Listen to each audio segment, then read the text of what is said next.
Hey guys, it's the Harvest here, and I wanted to present another video for your consideration. And today I wanted to talk about the Gog-Magog War.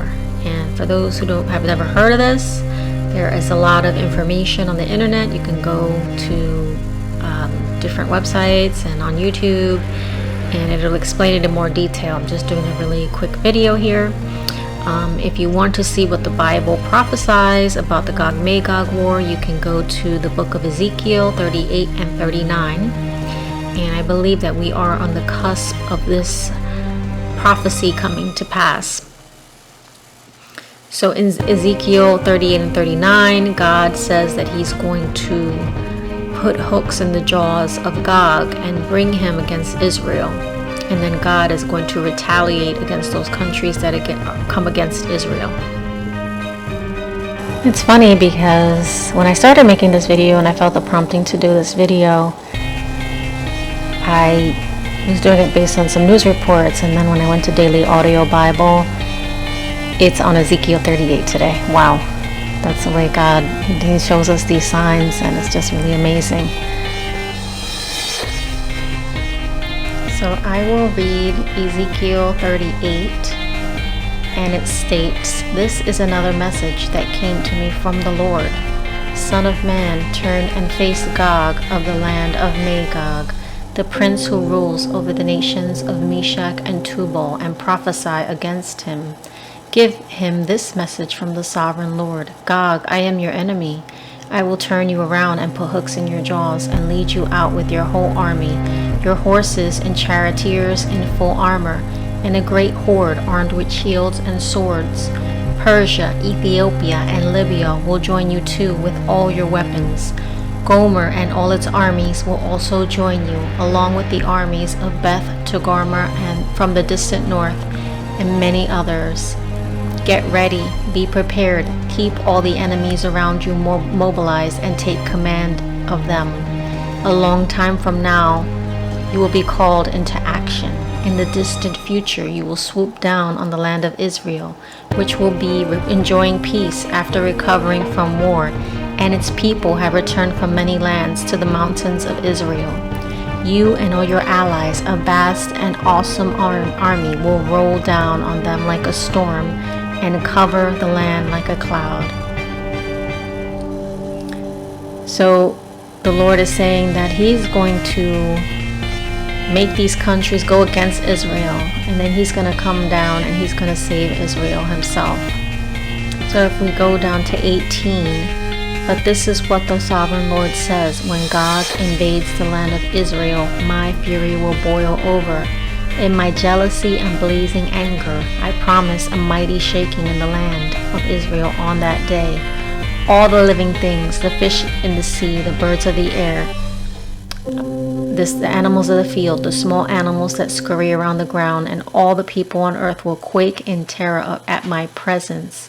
Mountains will be thrown down, cliffs will crumble, walls will fall to the earth. I will summon the sword against you on all the hills of Israel, says the sovereign Lord. Your men will turn their swords against each other.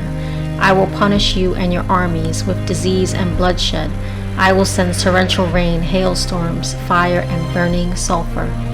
In this way I will show my greatness and holiness, and I will make myself known to all the nations of the world. Then they will know that I am the Lord."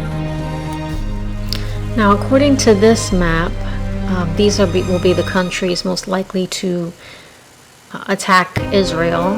It will be a conglomeration of nations, which may include Algeria, Libya, Sudan, Ethiopia, possibly maybe Egypt, Turkey for sure, Iran, and some people say Russia. So the countries that may attack Israel, that's kind of up for debate.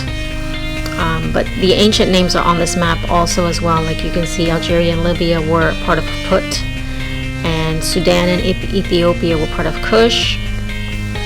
Magog was Turkey. Persia was Iran.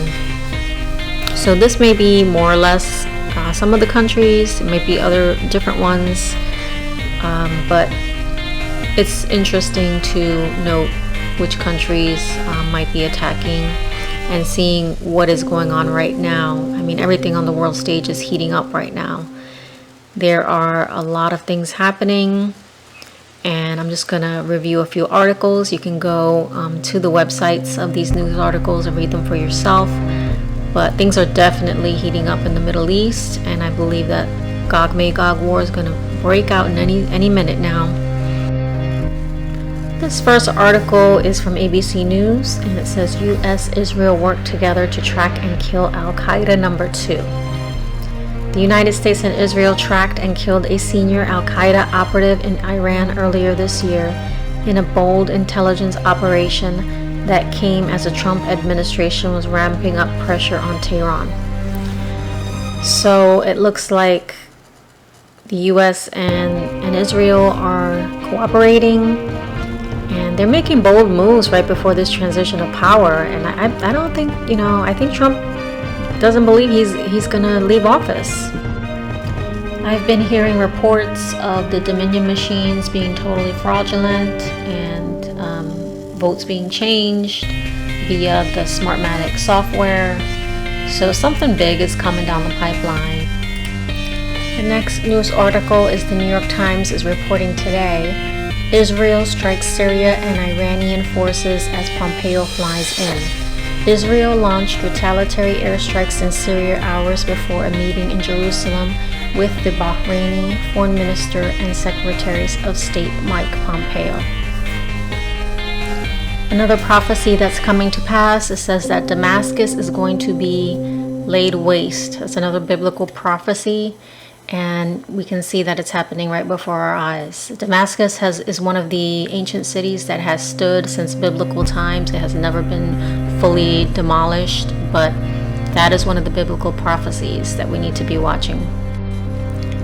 On November 11th, there was an article by Jewish News Syndicate, and the headline is Iran cleric states Iran carried out 2 extraordinary cyber attacks against Israel this year.